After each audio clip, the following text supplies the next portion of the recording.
Dar algunos números, por favor. Una primera línea. Sí. Hemos sacado información respecto a qué ha ocurrido con Loreto entre 1970 al 2022.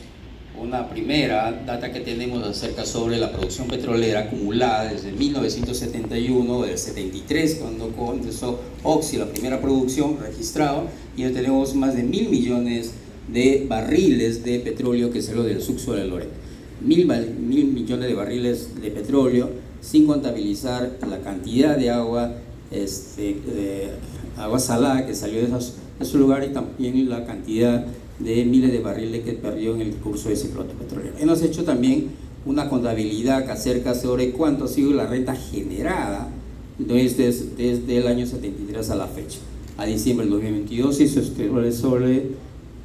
retroceda. Son 32.000 millones de dólares que salió desde Loreto desde 1973 hasta la fecha, 32.000 millones de dólares.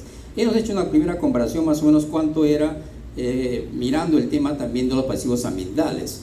Chequeamos el tema de los ingresos del canon y sobrecanon petrolero del 79 hasta el 2022. Tenemos dos tipos de canon por producción y canon por renta. Si bien es cierto, el 76 se da el canon petrolero, si en el año 77 y 78 no se generan las transferencias, se miró los reportes de Petroperú en esos años, estaba contabilizada pero no se transfería a Loreto, y eso provocó de que había una cierta rechazo de la población, porque finalmente no se sentía lo que se transfería en ese momento. 78, 77, 78 estaba contabilizada pero no entraba a la cuenta de ese tipo de ordenador. Pero es a partir del 79 a la fecha donde que se hace el registro, y nos acumuló 2.206 millones de dólares que ha ingresado al departamento de Loreto, ¿no?, entre 1979 hasta el diciembre del 2022. Ahora, esta es una distribución, bien cierto, el año 1000 tiene 35 años, esta distribución que es perversa, inequitativa en realidad, y en un principio, hasta el año 85, el 100% del canon se iba a una sola institución, ¿no?, que era Corredor, ¿no?, y ahora es el gobierno regional, el 100% era. Sin embargo, llegó un momento donde que el legislador decía de que no solamente es el gobierno regional, sino también están los actores principales, como los gobiernos locales, que están muy cerca a la población. Ellos también tienen una necesidad, que huelen la necesidad de la población, importante hay que ponerlos en este partido. Luego también se da a la universidad, el 5%, a la universidad, ¿no?, que desde marzo del año pasado también se fue a la Universidad Autónoma de Alta Amazonas, el 5%, y el 3% al IAC. Pero este enfoque de desarrollo territorial también fue un fracaso cuando miramos.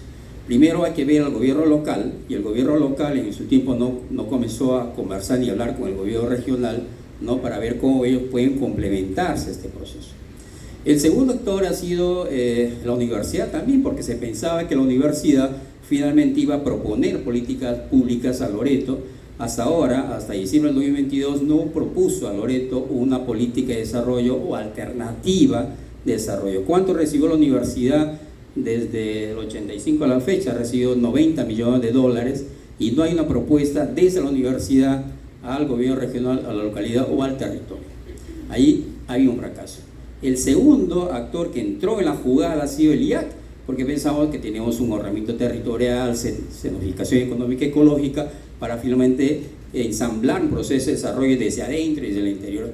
Tampoco funcionó, no hubo en repositorios, si bien es cierto, en bastante información, pero no hay una investigación que calce con la propuesta de desarrollo que se tiene. Claro está que Loreto hasta ahora no tiene una teoría económica o un modelo económico a seguir.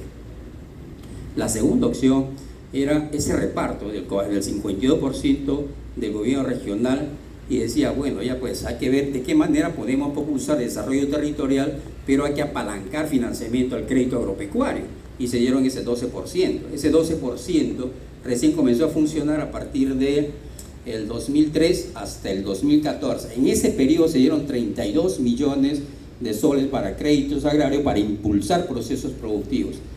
No funcionó, pero no sabemos qué pasó con esos 32 millones de soles, pero sí hay reportes de que casi el 90%, que es un dinero que no regresó para dar un fondo revolvente. La otra propuesta, también para ver el tema de desarrollo territorial, era que las comunidades, la comunidad de las comunidades y las poblaciones rurales también procedan a ellos definir qué es lo que van a necesitar, y se dio finalmente el año 2006 los núcleos ejecutores. Los núcleos ejecutores no han sido una respuesta del gobierno nacional, sino producto de una fuerza que hubo en la comunidad, la primera forma de respuesta que hubo en la zona de selva, y Loreto en particular, con respecto a los conflictos de las comunidades con respecto al Estado, que no llegaba hasta ese momento. Pues se dio los núcleos ejecutores en marzo del 2006 para que el 5% de lo que se transfiere a Loreto, al gobierno regional y a las municipalidades se vayan a formar los núcleos ejecutores. No ha sido sino hasta el 2014 donde se aplica este proceso, y desde el 2014 hasta el 2022 se han transferido un poco más de 35 millones de soles a los núcleos ejecutores. De ese 35 millones de soles, más o menos el 30% se ha podido visibilizar el proyecto, pero el otro 70% no sabemos qué se hizo. Pero ¿por qué se le dio a las comunidades esto? Porque decía el Estado no va a llegar a cubrir esas necesidades. Pues el gobierno local tampoco no sabe, porque ahí tenemos 32 grupos indígenas, lengua natural, por tanto tiene su propia cosmovisión. Entonces hay que decirle a los gobiernos, a las poblaciones que elijan, que ellos mismos decidan qué proyectos van a priorizar, porque esa es su necesidad. Finalmente se dio este mecanismo y no está dando resultados. Lo que estamos viendo, amigos, es de que tenemos 35 años, ¿no?, vigencia de una norma legal que no ha dado resultados, y finalmente estaban haciendo más de lo al contrario. Mira, cuando miramos a los gobiernos locales, ahora somos 53 gobiernos locales, encontramos también un problema, la distribución, y todo está en tema del índice. Cuando miramos a los distritos productores, por ejemplo, de tropeteros, ¿no?, que están en la provincia de Loreto, y nos comparamos con la tienda en Marañón, miramos que Iquitos, solamente Iquitos Metropolitana, Iquitos, Punchana, San Juan y Belén, reciben 7 veces más de los distritos productores. 7 más distritos productores. Entonces, esta distribución perversa sigue vigente, ¿no? Y nosotros éramos decano y Paz decano del Colegio de Economistas, y nos ha hecho propuestas desde hace muchísimos años para mejorar esta redistribución, y no sé qué está pasando. Lo otro tema también es era la homologación. La homologación funcionó en un otro momento porque le da posibilidades al gobierno locales de que gasten el 80% como máximo de lo que transfiere al canon petrolero en gastos de inversión, y el 20% para gastos corrientes. Esto funciona. En el caso del gobierno regional, desde su creación en 76, y que no ha sido tocado en la ley de Cano, sigue siendo el 100%, ellos pueden utilizar en gastos corrientes. Cuando miramos la cuenta, no solamente del gobierno regional, sino también de los gobiernos, de las universidades, y miramos que se paga también deudas. Está casi el 70-80% de lo que recibes desde el 2015 hasta la fecha, porque es ese periodo de crisis. El gobierno regional ha tenido que pagar deudas con canon y sobre canon petrolero, y ha sido sustituido el canon petrolero para hacer otras obras que complementaban con otras fuentes de inversión. Pero el canon petrolero ha sido sustituido desde 2015 respecto al desarrollo regional, incluso para los presupuestos participativos. En los presupuestos participativos tampoco está entrando la fuente de financiamiento para ver las posibilidades de que una población o una comunidad tenga posibilidades de financiar el desarrollo. Sí.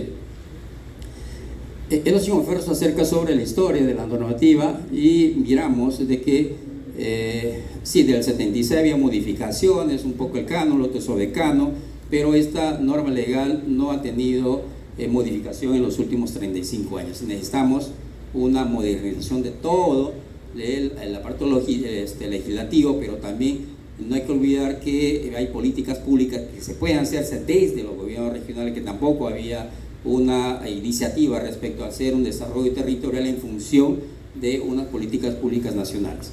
Y miramos el resultado, ¿no? Mira, entre el 2020 del 2003 hasta el 2022, que es más o menos que hemos puesto a mirar el tema de descentralización fiscal en Loreto, las experiencias son estas, ¿no? Entre el 2003 hasta el 2022 se ha invertido en Loreto, inversión por los 3 niveles de gobierno, más o menos 12.400 millones de dólares, de soles, 12.400 millones de soles en ese periodo de 20 años, y los resultados tenemos tan pobres, tan anémicos, de 1.5% de crecimiento del PBI, ¿no? Que es más o menos la riqueza que se puede dar. ¿A dónde se fue esa cantidad de dinero? Hicimos una comparación a nivel nacional y la respuesta es 3 veces más. O sea, con esa cantidad de dinero, hoy hemos crecido de repente a un ritmo de no menos de 4.5%, pero estamos creciendo a 1.5% en ese periodo. ¿Qué nos tiene la exposición en core? Estamos 25 en el último lugar, y no hemos modificado desde el año 2002 o 2003 que se inició este indicador. Pobreza lo tenemos ahí, y si miramos pobreza de 2021 y le acumulamos la pobreza que está oculta, que ha aumentado en este año, porque la inflación del 2022 en Loreto está a 8.67%, yo creo que la vulnerabilidad de pobreza ha aumentado si estaba 39% diferente a lo que tenemos ahí, probablemente nos llevamos 50%. Es decir, Loreto ahorita, si acumulamos vulnerabilidad de pobreza más pobreza, tenemos más o menos 80-85% de pobreza que tiene Loreto. Y finalmente los enemigos públicos, anemia y DCI, seguimos teniendo en esas condiciones. El reto es que mañana le van a dar de repente unas notas acerca de cuál es la política pública que debe seguir Loreto en los próximos años, no solamente para generar inversiones en petróleo, sino también cómo generar gobernabilidad en un territorio donde que las comunidades, que son 93 federaciones indígenas ahora, puedan generar paz social y tener un oleoducto de más o menos 500 kilómetros, ¿no?, de extensión, que está en mal estado, pero también las comunidades reclaman acerca de un estado que no está, es invisible, llega, pero llega tarde, pero no sabe cómo atender a las comunidades y a las poblaciones. Es un foro importante ahora y nos va a permitir en este 30 minutos, una hora que tenemos, para conversar con nuestros panelistas acerca sobre qué oportunidades y qué tenemos como opción para el desarrollo de Loreto. Bienvenidos a Iquitos.